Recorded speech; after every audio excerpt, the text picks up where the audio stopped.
नाजरीन अस्सलाम वालेकुम। इनसाइड न्यूज़ के नए प्रोग्राम के साथ मैं हूं इब्राहिम राजा और आज हम बात करेंगे कि army chief general Qamar Javed Bajwa के पीडीएम की क़यादत के लिए पैगाम का मामला क्या है। एक आला इजलास में क्या दो बड़े और अहम फैसले हुए, 20 मिनट के एक राब्ते की तफसीलात क्या हैं, मौलाना फजलुर रहमान किन दो नुकात पर रजामंद हैं और वो कौन सा नुक्ता है जिस पर उन्हें इख्तलाफ है। मियां नवाज शरीफ ने क्या नई सियासी चाल चलने का फैसला किया है और मरियम नवाज को एक अहम मीटिंग में क्या दो हदायत जारी की गईं। अगर आप इन खबरों की तफसील जानना चाहते हैं और आने वाले दिनों में भी अहम मामलात से आगाह रहना चाहते हैं तो हमारे चैनल को सब्सक्राइब कीजिए। और अब बात करते हैं आज के मौजू पर, यानी फौजी क़यादत की जानिब से पीडीएम को क्या डायरेक्ट पैगाम दिया गया, एक आला इजलास में क्या दो बड़े फैसले हुए और मौलाना फजलुर रहमान अब क्या करने जा रहे हैं। आपको इस इशू के मुतल्लिक दो वाक़यात, चंद अंदर की खबरें, कुछ अहम हक़ाइक़ और उनकी हैरान कुन तफसीलात बताते हैं ताकि आप खुद तमाम डॉट्स को जोड़कर और कड़ियों से कड़ियाँ मिलाकर इस पूरे मामले को अच्छी तरह और आसानी से समझ सकें। तो सबसे पहले आपको बताएं कि एक अहम नौइयत की मीटिंग बुलाई गई। ये मीटिंग दो हवालों से बहुत अहम थी। इस मीटिंग का एक नुक्ता पीडीएम के लॉन्ग मार्च से जुड़े एक खुफिया मंसूबे से था। बज़ाहिर ये लॉन्ग मार्च का मामला तो इतना ख़तरनाक नहीं था, लेकिन इसकी आड़ में जो मंसूबा बनाया गया, या आप कह सकते हैं कि इसके पीछे जो असल मंसूबा था वो खासा ख़तरनाक था। इस मंसूबे को इस इजलास में बहुत तशवीशनाक करार दिया गया और इस मंसूबे के हवाले से ये भी कहा गया कि इस मंसूबे के मुतल्लिक कुछ ठोस इतलात और शवाहिद भी सामने आए हैं। अब इस मंसूबे को रोकने के लिए बरवक्त इक़दामात करने ज़रूरी थे।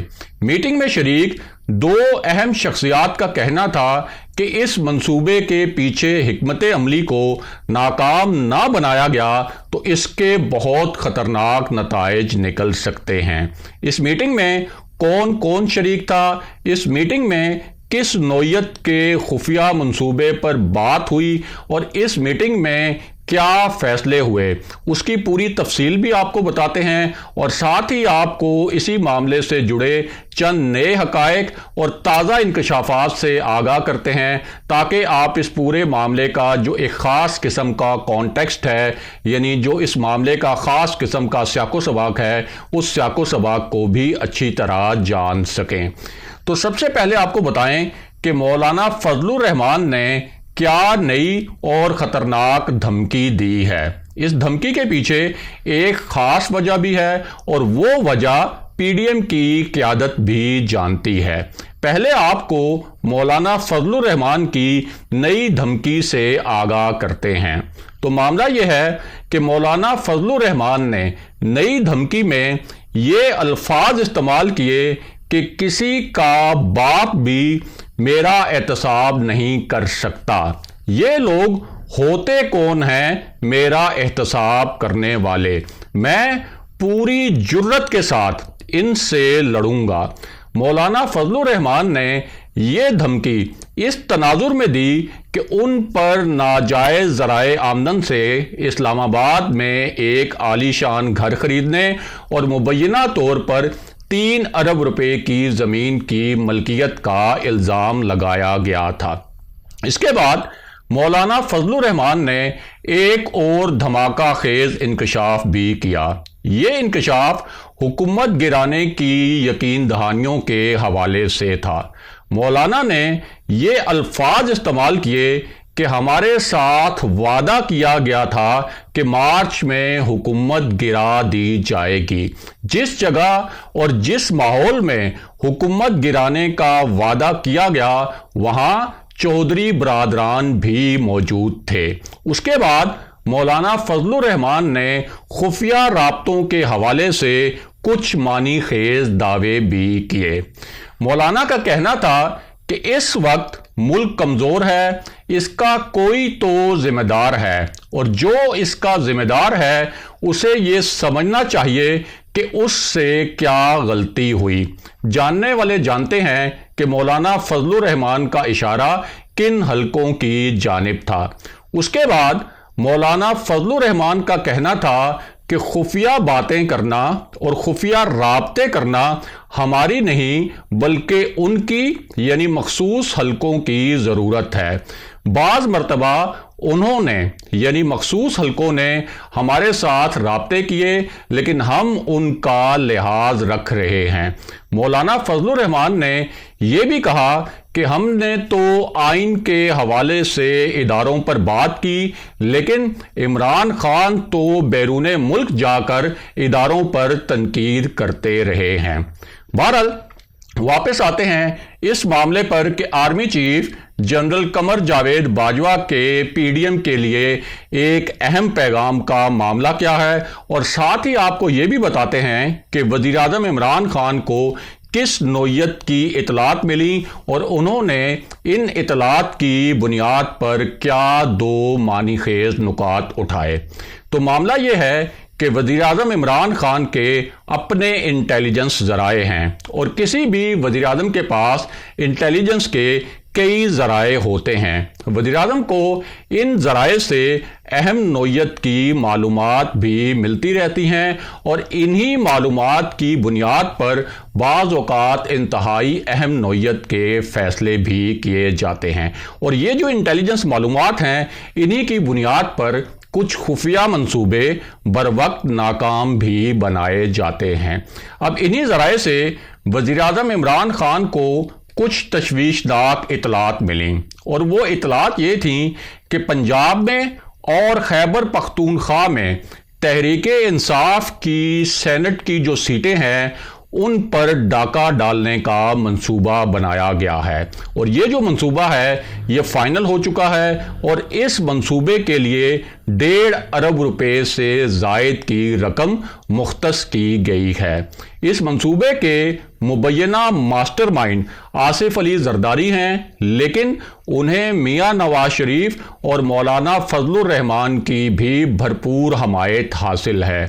इन्हीं इतलात की बुनियाद पर सेनेट इलेक्शन को ओपन बैलेट के जरिए करवाने के लिए हंगामी तौर पर काबीना से समरी मंजूर करवाई गई और सदारती ऑर्डिनेंस भी जारी किया गया। यहाँ अहम बात यह है कि आसिफ अली जरदारी ने इस हवाले से मियां नवाज शरीफ से राब्ता किया। ये राब्ता तकरीबन 20 मिनट का था। इस राब्ते में उन्होंने मियां नवाज शरीफ को सेनेट इलेक्शन के हवाले से ना सिर्फ अपना पूरा प्लान बताया बल्कि इस प्लान पर कायल भी कर लिया। दूसरी जानिब एक अहम हुकूमती इजलास में हुकूमत को ये मशवरा दिया गया कि पीडीएम का जो लॉन्ग मार्च है इसको किसी भी सूरत धरने में तब्दील ना होने दिया जाए। हुकूमत के पास हुकूमत के मुताबिक ऐसी इतलात मौजूद हैं कि धरने में पुरतशद्दुद सूरत हाल पैदा करने की कोशिश की जाएगी। इसी वजह से वज़ीर दाखिला शेख रशीद ने ये मानीखेज और अहम बयान भी दिया कि लॉन्ग मार्च के दौरान गड़बड़ की इतलात हैं और अगर किसी ने गड़बड़ की तो उसके साथ ऐसा सलूक किया जाएगा कि वो ज़िंदगी भर याद रखेगा। और अब वापस आते हैं कि फौजी क़यादत की जानिब से पीडीएम को क्या अहम पैगाम दिया गया है। ये पैगाम एक ऐसे वक्त में दिया गया जब पीडीएम की जानिब से फौजी क़यादत पर इल्ज़ाम तराशियों और तनकीद का सिलसिला जारी था।